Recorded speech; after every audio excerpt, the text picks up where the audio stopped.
So let's look at some foundations. Let's look at what the Constitution gives the president the authority to do. There are essentially four major roles that the president has been assigned. And then over time, there are some additional tools and roles that the president has adopted that are not in the Constitution, but that have significantly increased presidential power. Now, I think that's at least the third time that I have said that.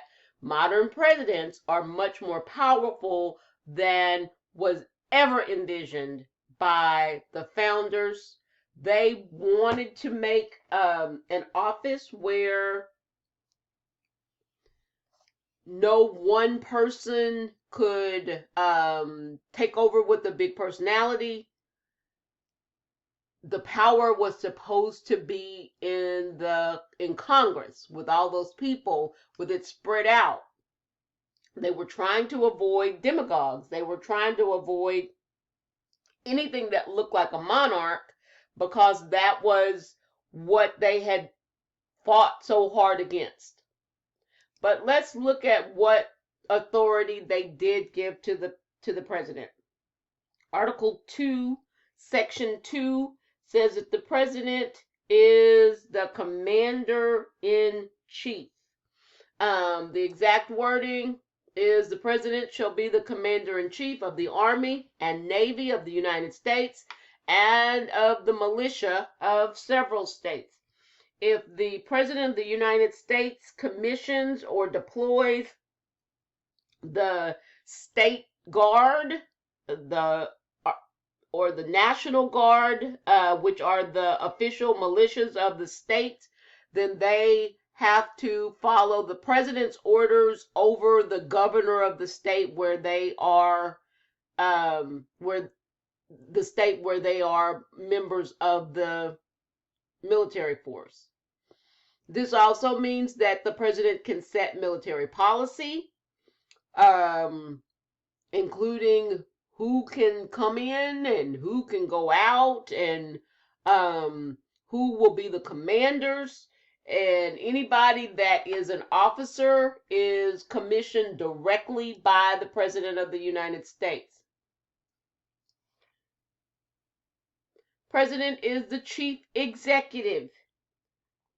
This is also Article 2, Section 2. President shall have the power by the advice and consent of the Senate. And notice that those words are very specifically there.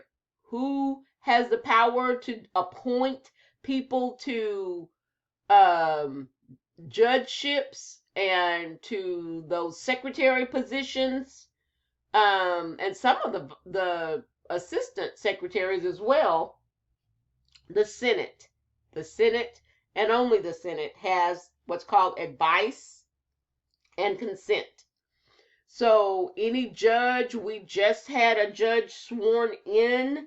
So Justice Amy Barrett was recently sworn in. She was nominated by the president a month ago, and went through hearings in the Judiciary Committee in the Senate, and was approved by the Senate yesterday. And so she was sworn in today.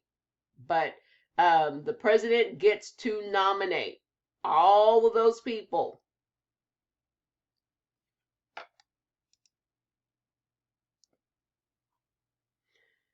And there again is that requirement that the president take care that all laws be faithfully executed, and commission all officers of the United States.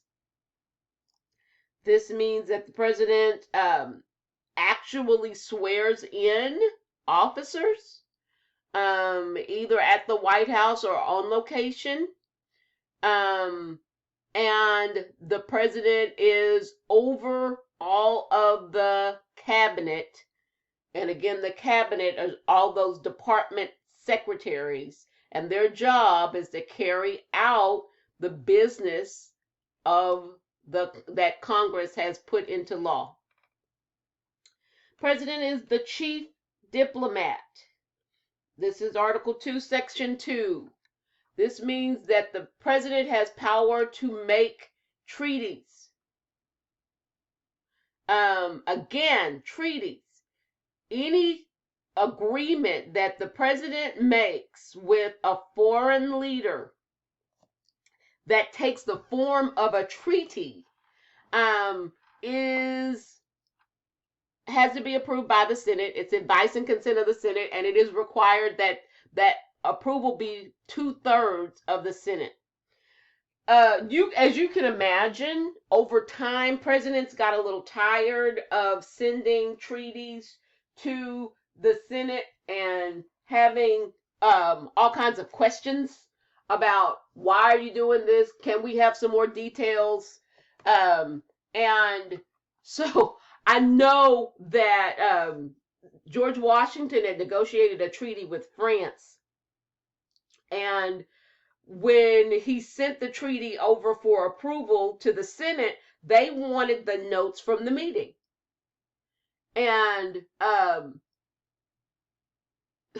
George Washington said, all it says is that you have to approve it. It does not say that you get to see the what we discussed. And he claimed what is called executive privilege, that you do not get to hear the details of meetings that the president has had. You only get to see, especially in incidences where national security is involved, you only get to see the end result. And he wouldn't show it to them. I think they ended up approving the treaty anyway. But executive privilege is one of those things that's not written in the Constitution, but over and over again has been upheld by the Supreme Court through judicial review. The only time that executive privileges does not apply, the president says that it would be a matter of national security for me to show you the details of this conversation or this meeting, is if it involves a criminal enterprise. And Bill Clinton tried to claim executive privilege and said, no, you can't have the notes from my meetings. And they were like, dude, you are being charged with a criminal offense. So no, you cannot claim executive privilege if the actions behind it were criminal. The same thing happened with Richard Nixon. The case of U.S. v. Nixon, once they started investigating what had happened at Watergate, one of the people that came and testified, said, well, I'm sure it's on tape because President Nixon recorded everything. They were like, okay, wait. You're telling us that there are tapes. And they subpoenaed the tapes, and President Nixon said, it's executive privilege. This is in the purview of my job as president. And they sued. Congress sued. The case goes to the Supreme Court, and the Supreme Court eventually said no executive privilege if it is a legal activity. And they told him to turn the tapes over. And he did turn the tapes over, and then he resigned. So there are some limitations on executive privileges. Another non-constitutional tradition, or we'll say extra-constitutional tradition that has developed, is the concept of signing statements. So, and I love the test on these: executive privilege, signing statements, executive orders. Love the test on. Executive agreements are where the president goes and negotiates something, but he does not want to take it to the Senate and have 2/3 of the Senate approve it. So an executive agreement is an agreement that the president can make unilaterally by himself without any input from the Senate. Um, and so he doesn't have to have approval of this agreement that he has made. Eventually, they did pass a law. Congress passed a law that said once a year you're going to have to lay out the agreements that you have made and bound the United States to.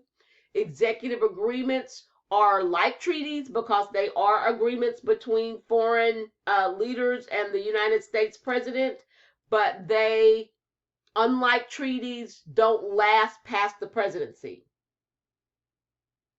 But you don't have to have any agreement. There is a provision for getting a majority in the House and Senate, but most presidents don't even go to that trouble. They just make the agreements and move on, never take it to the Senate, never get any approval.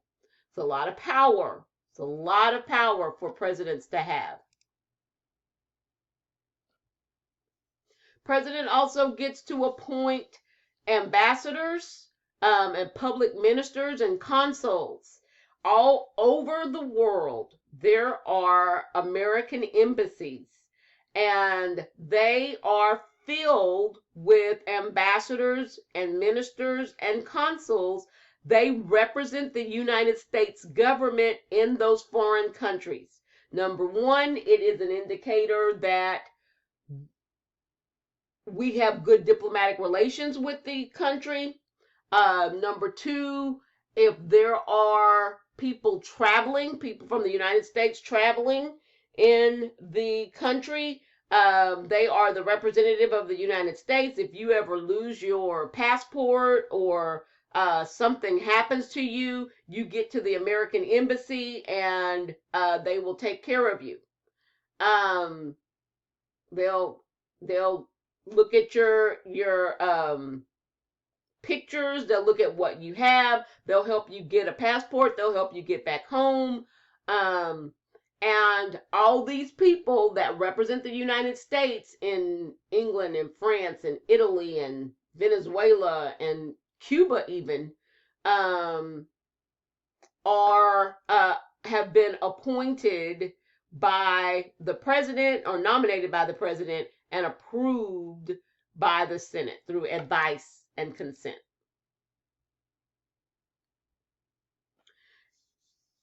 On the flip side of this whole equation, other countries have embassies in the United States. Those people are the representation of their countries to the United States. And the leaders that are placed, number one, is the United States recognition that we believe that you represent that country. You are the representative of that country. So we are always seeing pictures. There haven't been a whole bunch in the Trump administration, a few, but not a whole bunch, not as many as his predecessors had. But he's had unprecedented stuff to deal with. But when you see those pictures of the president and the presidential spouse all dressed up, and you see them standing there with leaders, they call those state dinners. It's actually a really big deal because we are normalizing diplomatic relations. We are recognizing the person that is coming as the true representative of their country, and we are honoring them. So the president receives ambassadors and public ministers. It's actually a huge deal. So to tie up this whole conversation about diplomatic foreign relations, it's a really big part of the president's job. Treaties require Senate approval. Actually, most treaties are ratified after they do all that work. There is an example of the Treaty of Versailles being rejected after World War One. The president also receives ambassadors, recognizes the existence of other nations, and that becomes a really big deal if the country has been in a civil war. So, who are we going to recognize as the leader of your country? And then we talked about executive agreements, where the president can just make an end run around the whole treaty process and make an agreement with the foreign leader without getting any approval or having any other eyes on it.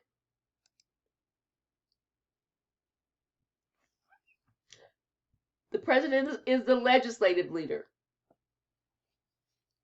So,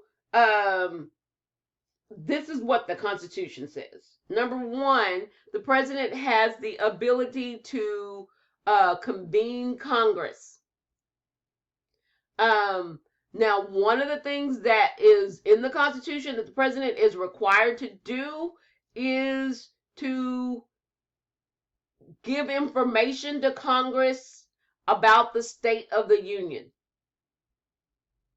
The president is also supposed to recommend, oh, look at that spelling. That's not how you spell consideration. To their consideration, such measures as they shall judge necessary and expedient. And bottom line, Abraham Lincoln, George Washington had gotten to the point where he did not want to stand in front of Congress. He felt like that was exercising too much influence. He would write his report, his State of the Union report, and have someone go read it to Congress. Today, it is this big production where all the members of Congress sit in a joint session, and the president speaks. The last State of the Union address was when the Speaker of the House, Nancy Pelosi, sat behind the president, heard his speech, and then stood up and tore up her copy of the speech because she wanted to show her disapproval of the contents of the speech.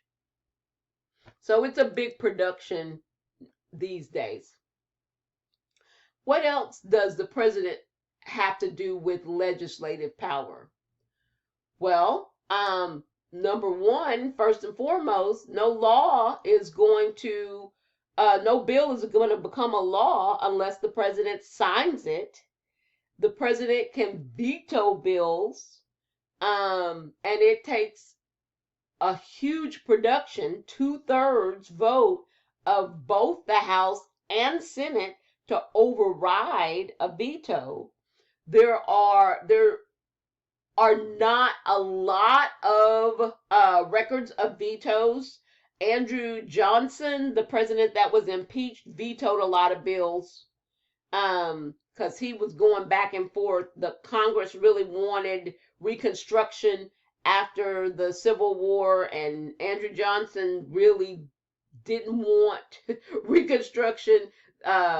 And so they just bumped heads and they overrode. Now, they did override a lot of Johnson's vetoes of bills, and then impeached him for one of the bills that he vetoed, but they overrode. If the president doesn't sign a bill within 10 days, not including Sunday, the bill becomes a law, just like as if the president had signed it. If the 10th day falls into a time when Congress is adjourned, then the bill shall not become a law. And again, that is called a pocket veto. Pocket veto. Presidents have pardoning power. And for all intents and purposes, there is a Justice Department does make recommendations, but the president can pardon anyone he chooses. And I just keep saying he because we've never had a female president. I wanted to show you, probably in modern times, George W. Bush pardoned the fewest people, and his policy was he never pardoned anyone while they were still serving. He only would pardon people that had completely finished their sentence. And his list of people that were pardoned, it was under 200. So this is the list of Bill Clinton's pardons. We are well over 200, and I wanted to show you this one pardon that he caught a lot of guff for.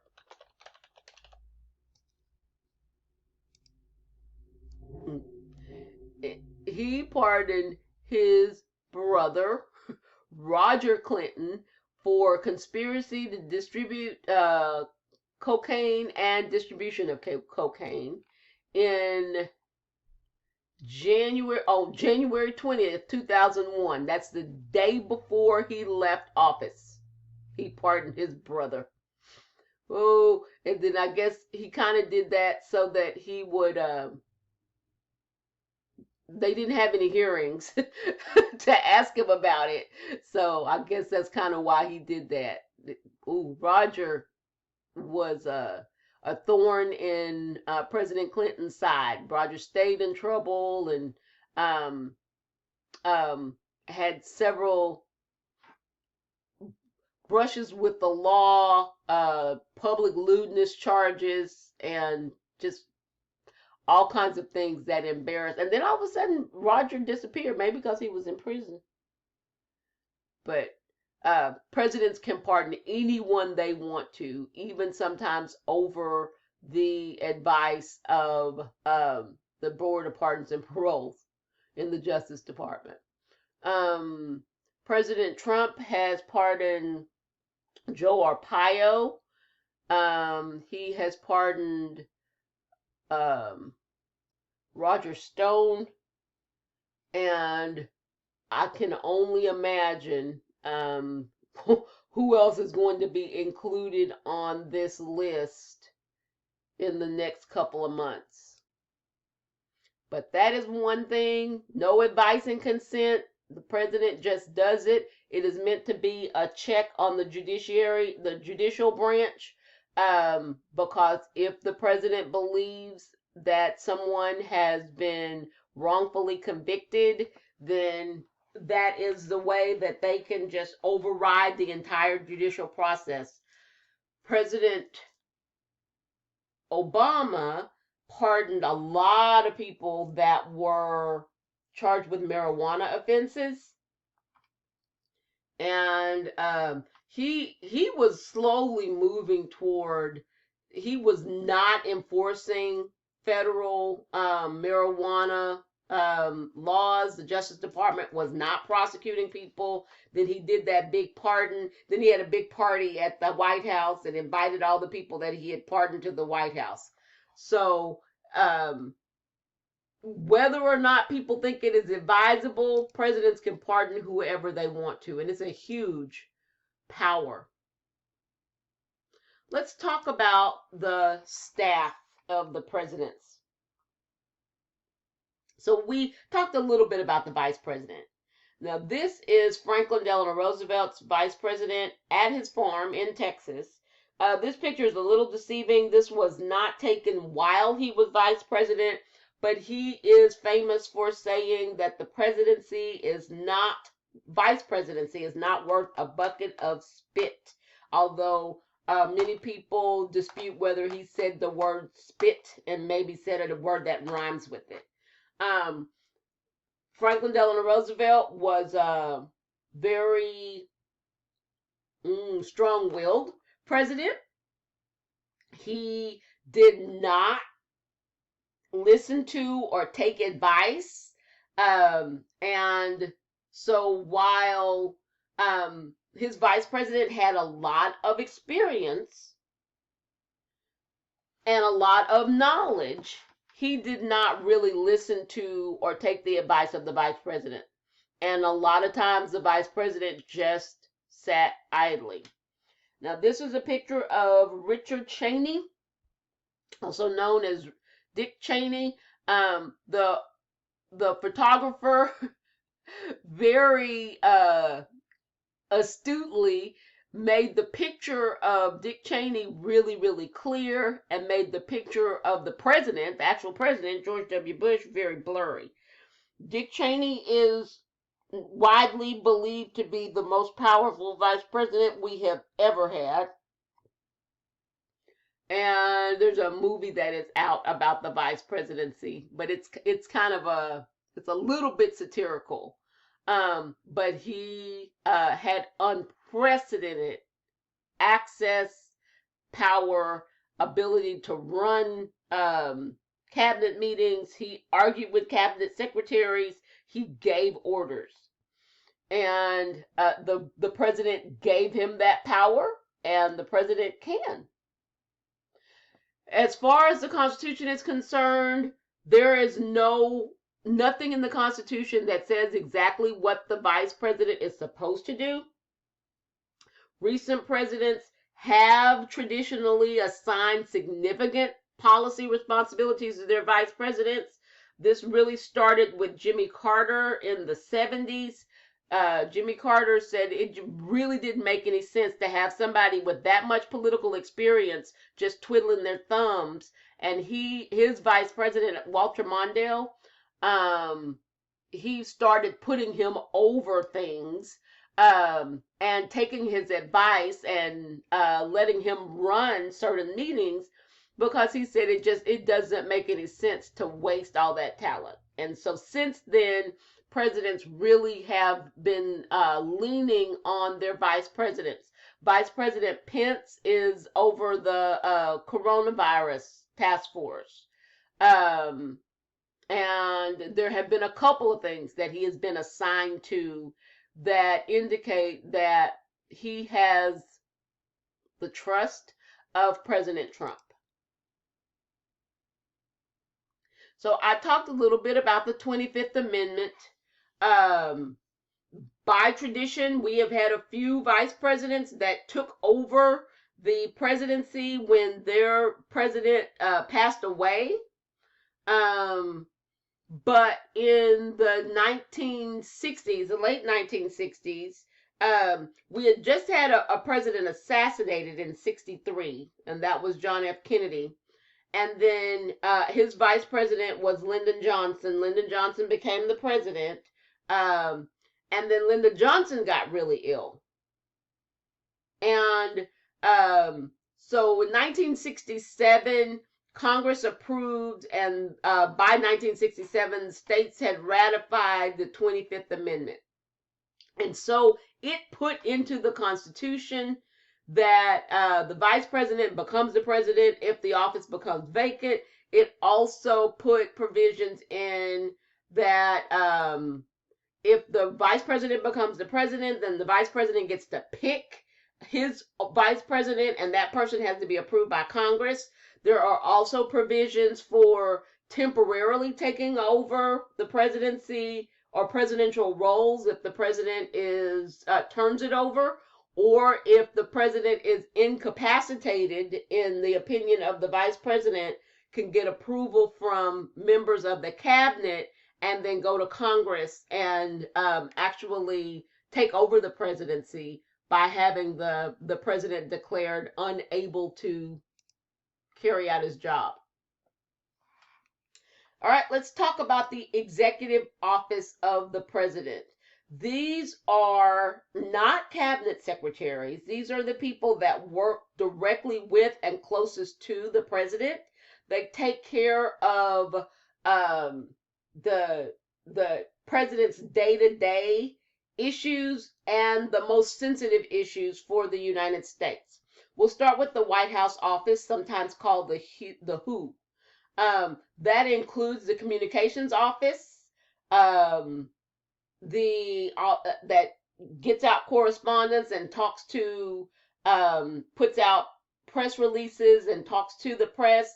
That includes the office of the press secretary that actually does press conferences, and the office of legislative affairs that their job is to keep on top of legislation and what's going through legislation, what's going through the legislature, and putting their input in, letting the president know how things are going, and letting members of Congress know what the president thinks.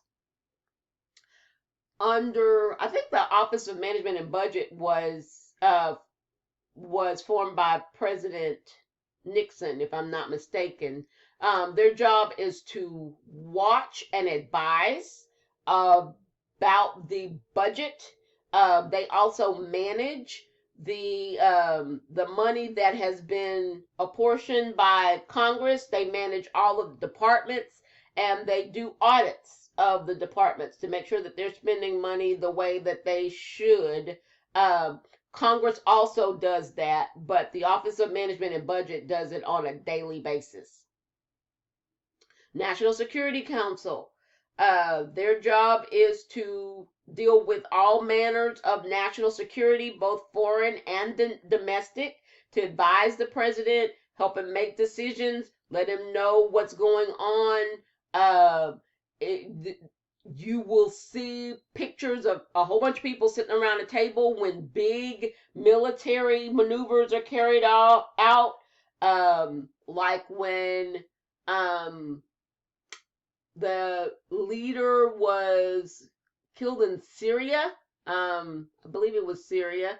Um, and when Osama bin Laden was killed, you'll see all these military-looking people who advise the president on matters of national security.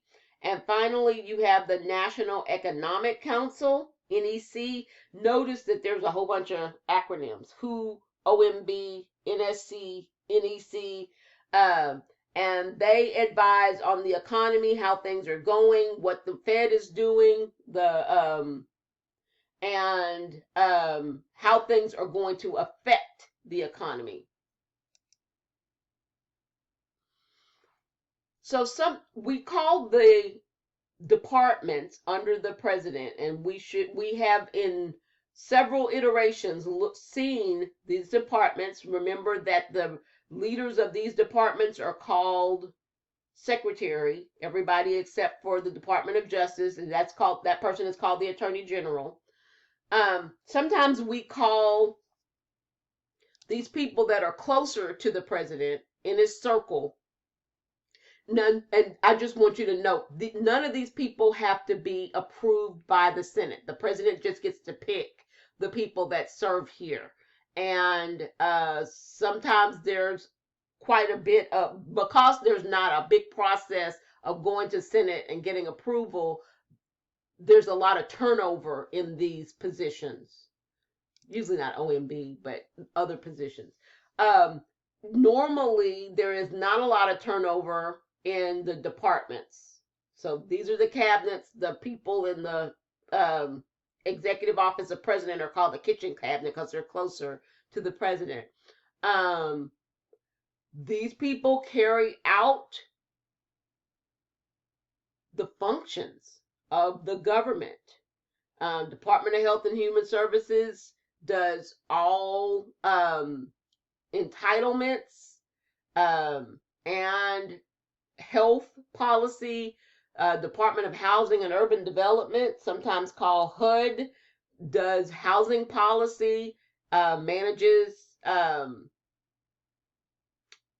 afar FHA loans, but if there is any federally funded housing or supplements, that is managed out of Department of the HUD department.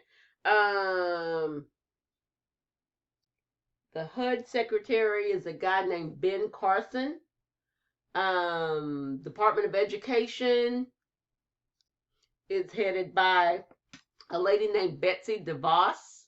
Her appointment was really controversial, and she has remained in controversy the entire time, but she's still there. She's still there.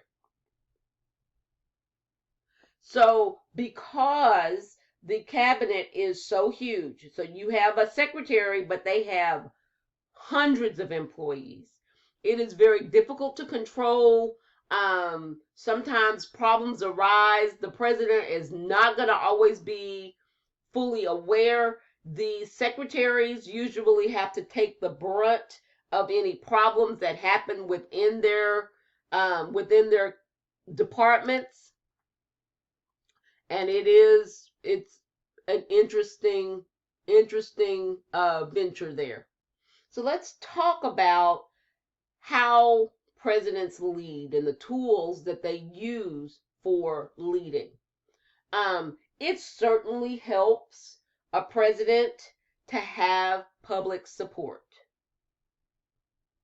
The president normally has to work with Congress because presidents can't pass laws. All they can do is suggest that laws get passed. They can threaten to veto something if they don't want it to come their way. They can negotiate with members of Congress, but they are going to have to, if they want to get anything done, then they're going to have to negotiate with Congress. The most effective presidents are those that know how to be persuasive and know how to compromise. Let's talk about other tools. If you have good approval ratings, then you are, when you say, this is what I want done, it is much harder for Congress to say, we're not going to do that.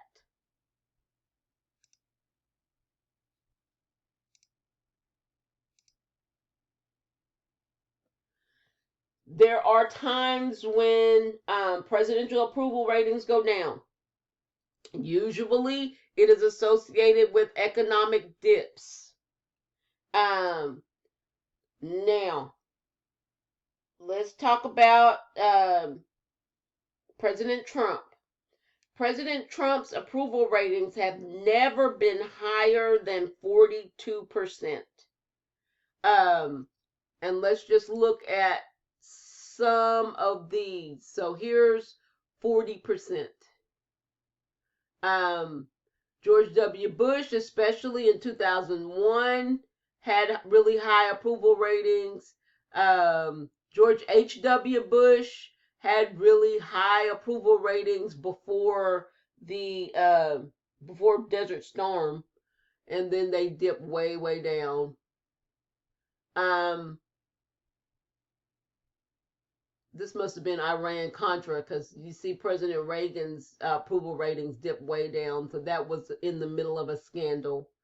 But President Trump has never been, and he has been below, but he's never been higher than 42, 43%.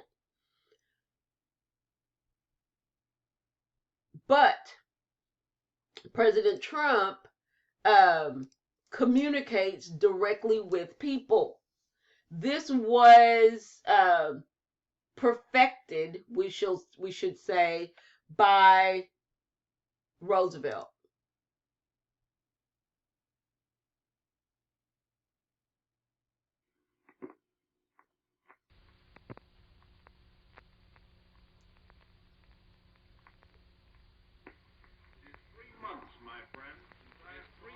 My friend, since I have talked with the people of this country about our national problems.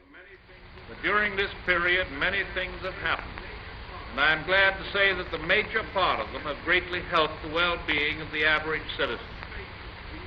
In the short space of these few months, I am convinced that at least 4 million have been given employment, or saying it another way, 40% of those seeking work have found it. That does not mean, my friends, that I am satisfied or that you are satisfied that our work is ended. We have a long way to go, but we are on the way. We come to the relief, for a moment, of those who are in danger of losing their farms or their homes. I have publicly asked that the foreclosure on farms and chattels and homes be delayed until every mortgagor in the country has had full opportunity to take advantage of federal credit. And I make the further request that if there is any family in the United States about to lose its home or its farm, that family should telegraph at once, either to the Farm Credit Administration or the Home Loan Corporation in Washington, requesting their help. I do not hesitate to say that although the prices of many products of the farm have gone up, and although many farm families are better off than they were last year, I am not satisfied.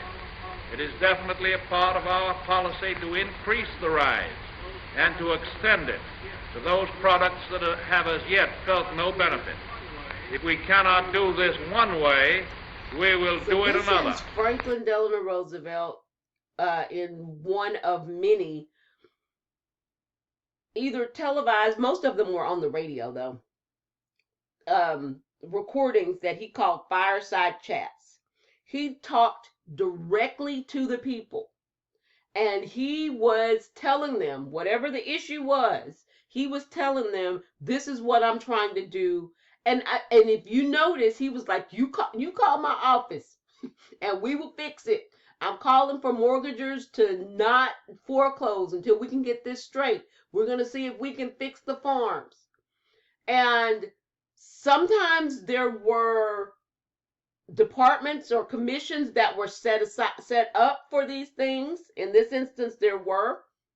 Sometimes he was calling for legislation, and even if the members of Congress didn't want to pass it, now people had heard of it directly, and they were like, they were telegraphing and they were calling, and they were going to visit when their congressmen and senators were back home and saying, we want you to pass it. We want this money. We want this relief. This was during the Great Depression. And you can't tell us that it's not happening, because President Roosevelt told us that he was trying to do it. So he got a lot of legislation passed because he was so popular and because he communicated directly with the public. We subsequently, presidents have recorded. I know that after that, many presidents would record, and you can go to the presidential websites and you can see recordings, but nobody until Donald Trump did it like Roosevelt. And the big difference, big difference between Roosevelt and Trump is that Roosevelt was talking about fixing things. He always had his finger on the pulse of what people needed, and he was telling them, this is how I'm gonna fix it. Now you call your member of Congress and tell them to vote for this so you can have it. President Trump does have, he has a lot of Twitter followers, and he is able to tweet quite a bit, and sometimes he actually makes decisions and tells what he's going to put in executive orders in tweets. So he does have a good communication system between him and the American public, but for the most part, he's not talking about fixing things. That's really the only difference, is that he does a lot of complaining. He does a lot of, this person needs to be fired. And so but people, there are several people that religiously watch what he tweets, and believe what he tweets, and sometimes will ignore their members of Congress because they are following him. So he and Franklin Delano Roosevelt are probably the best two at that communication. Clinton was pretty good, and if we're talking about just straight making a speech, you were not gonna beat Ronald Reagan. You weren't gonna beat Ronald Reagan. They sometimes call Ronald Reagan the great communicator, because he would make a speech and my parents would be so mad. I just remember as a little girl, my parents would be all mad that I'm sitting there going, well, that sounds really good to me. He would smile, and he had on his makeup, and he was very, very pleasant to listen to and very persuasive. So it never hurts as a president if you are able to do that and be that for the American public.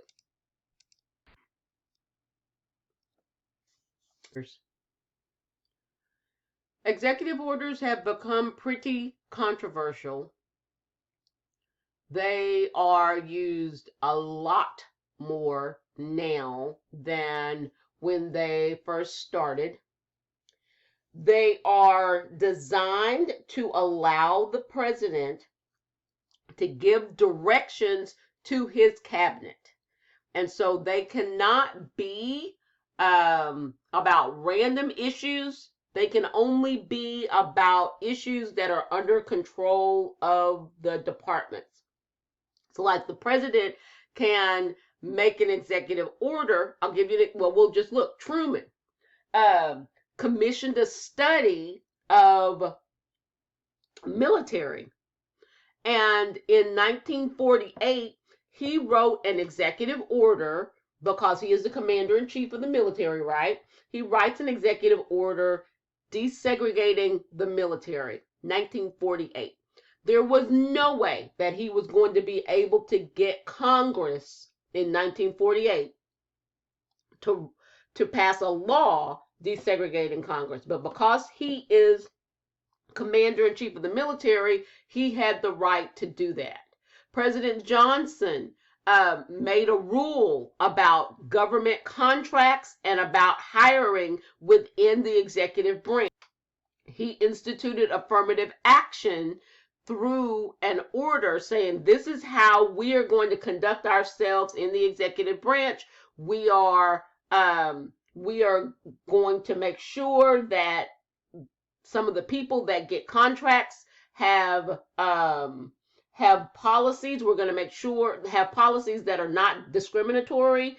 We are going to make sure that some of the people that we hire in government contracts have minority representation, and we are going to make sure that there is a certain amount of minority representation among the people that are hired in the departments. President Obama ran in 2008 on a platform of immigration reform. He made some promises, and a bill I found this on the web. had made its way through both houses of Congress, and it needed approval, and one person changed their vote, and it did not get approved. It was some pretty sweeping immigration reform. And so he's kind of sitting there after he'd made these promises, and the name of the legislation was the DREAM Act. And the from Alabama, whose name was Jeff Sessions, changed his vote at the last minute, and it was defeated. And President Obama was a little weary, and so he goes and he writes an executive order. He even called it the DREAM Act, and it was directions to the Department of Homeland Security about how they were going to treat certain people. And this was the category of young people that were brought into the United States, that immigrated to the United States when they were very young. And so they, weren't aware, didn't have any control over the situation, and they had not had any legal troubles.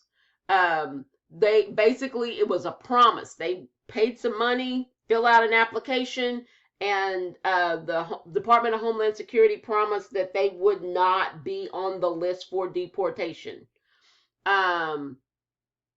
And that was the executive order. Now, executive orders are treated like law. They're recorded and they are treated like law. And that means that they can be, and sometimes are, declared unconstitutional by Congress. Or I'm sorry, not by Congress, by the Supreme Court. So we will see. But executive orders. Now, President Trump, I'm just going to rattle off a few. There was a ban on immigration from several countries that had Muslim majorities. And that was in 2017. That was pretty early on. There was the end to transgender males and females being able to serve in the military. Those are the two that pop into my head. But there have been several, and presidents can do that as long as they are talking about the way that policy will be conducted within their departments. Signing statements. This is another, and executive orders are not in the Constitution. Signing statements are not either. Signing statements, because the president cannot veto a part of a bill, he does not have the ability to do a line item veto. What presidents have taken to doing sometimes is they will sign a bill, but then they'll put a note, and the note will say, I don't think that this is constitutional. This part is constitutional, and I hope that my departments will not enforce this part. So they'll record their objections, or they declare their intention not to implement parts of the legislation while they are signing it into law. So it is kind of a thumb in your nose at Congress. Now, who was most famous for signing statements? Modern president was George W. Bush. Okay, I'm signing this, but we're not doing this, and we're not doing this, and we're not doing this. And so it gives the president a little bit of control, since presidents don't have the ability to do a line item veto. So that is the rest of chapter 12. Remember that the next quiz will be chapter 12 and chapter 14 combined.